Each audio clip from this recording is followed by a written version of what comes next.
HTML on lahti seletatult Hypertext Markup Language ehk eesti keeles hüperteksti märkimise keel. HTML keel on veebilehtede loomiseks mõeldud keel, mis kirjeldab brauserile, mis viisil antud veebilehte vaatajale kuvada. Kui me vaatame mõnda veebilehte, siis reeglina on see ilus värviline, kasutajal on kuvatud pilte, tekste, videosid, võib-olla on siin heliklipid ja nii edasi. Tegelikult on siin taustal aga üks või mitu HTML dokumenti. Seda HTML dokumenti näeme me olenevalt brauserist nii, kui me teeme see parema kliki ning valime View Page Source või vaata lehekülje lähtekoodi. Ning siis me näeme, mis siin lehekülje taustal tegelikult toimub, mis selles HTML dokumendis on kirja pandud.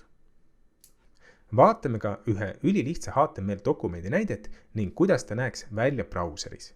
Esimese rea peal on meil deklareeritud dokumendi tüüp. Antud juhul on tegu HTML5 dokumendiga. HTML5 on käesoleval ajahetkel kõige uuem HTML standard. HTML on juurelement ehk selle sisuks on kogu veebileht. Head ehk päis, siia pannakse kirja info, mida tüüpiliselt kasutajale veebilehe sisuna ei kuvata. Küll siin on aga näiteks kirjas hetkel title ehk siis veebilehe pealkiri, mida me näeme brauseris siin saki peal, lehekülje pealkiri. Body ehk keha, siia kirjutatakse kogu kasutajale nähtav sisu.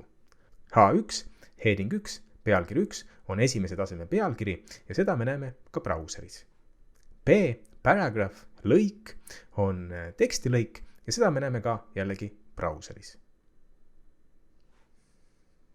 HTML elemendid on reeglina ümbritsetud nurksulgudes märgenditega ehk tagidega. Näiteks üks tag on meil siin P nurksulgudes ehk siis see paragraph nurksulgudes ja see on tekstilõigu algusmärgend. P nurksulgudes kaldkriipsuga on jällegi tekstilõigu lõpumärgend. Ja selle näiteks toodud veebilehe struktuur näeb välja selline. Meil on HTML dokument, mille sees on kogu info.